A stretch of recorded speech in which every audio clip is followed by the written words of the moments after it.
Ketidakbahagiaan adalah sesuatu yang kau pilih untuk dirimu sendiri.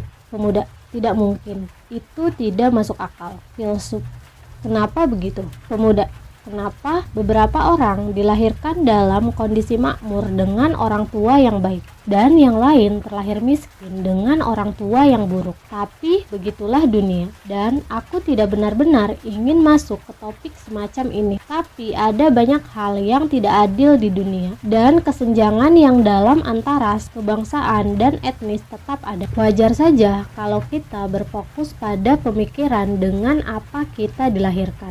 Semua ucapanmu hanya bersifat teoritis. Kau mengabaikan dunia nyata. Filsuf, kaulah yang mengabaikan realitas. Apakah terpaku pada pemikiran dengan apa kau dilahirkan bisa mengubah kenyataan? Kita bukanlah mesin yang dapat digantikan. Kita tidak membutuhkan penggantian, melainkan pembaharuan. Pemuda, bagiku penggantian dan pembaharuan itu sama. Kau menghindari poin utamanya. Begini, ketidakbahagiaan sejak lahir itu memang ada. Paling tidak, tolong akui itu. Filsuf, aku tidak akan mengakuinya. Pemuda, kenapa?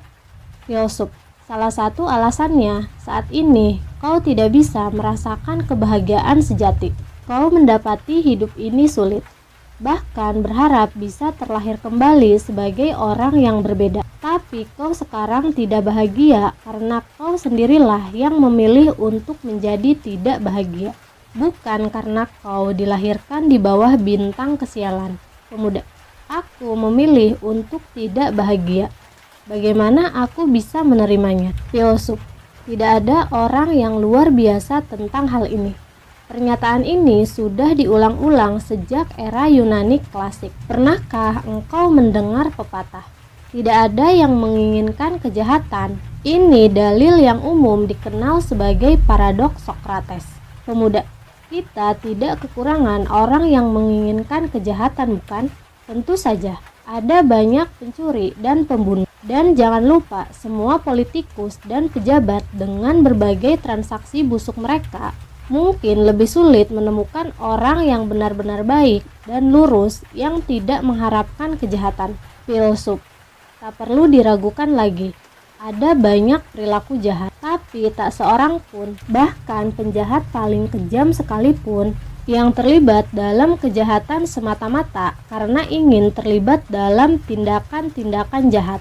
Setiap penjahat memiliki alasan internal untuk terlibat dalam kejahatan.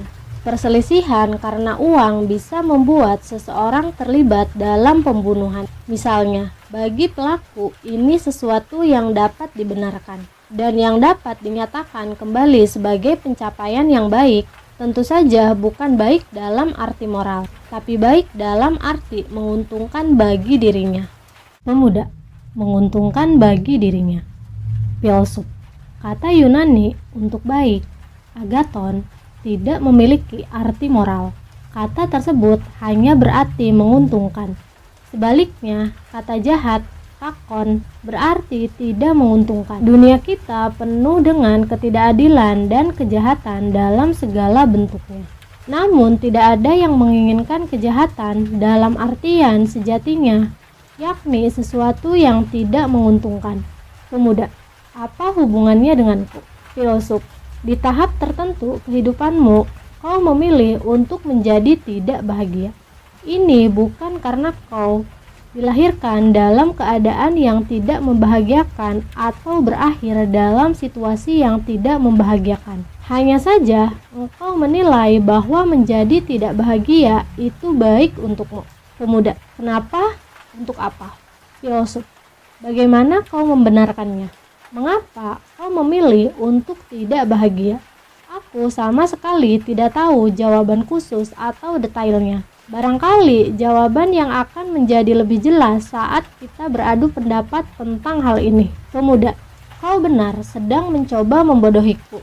Kau pikir ini bisa lolos sebagai filosofi? Aku sama sekali tidak bisa menerimanya. Tanpa pikir panjang, pemuda itu bangkit dan memelototi sang filsuf. Aku memilih hidup yang tidak bahagia karena itu baik untukku. Benar-benar argumentasi yang tidak masuk akal. Kenapa dia sampai sejauh itu mengolok-ngolok diriku? Apa salahku? Aku akan membongkar habis argumennya, tidak peduli berapapun harganya. Aku akan membuatnya berlutut di hadapanku. Wajah pemuda itu memerah oleh luapan emosinya.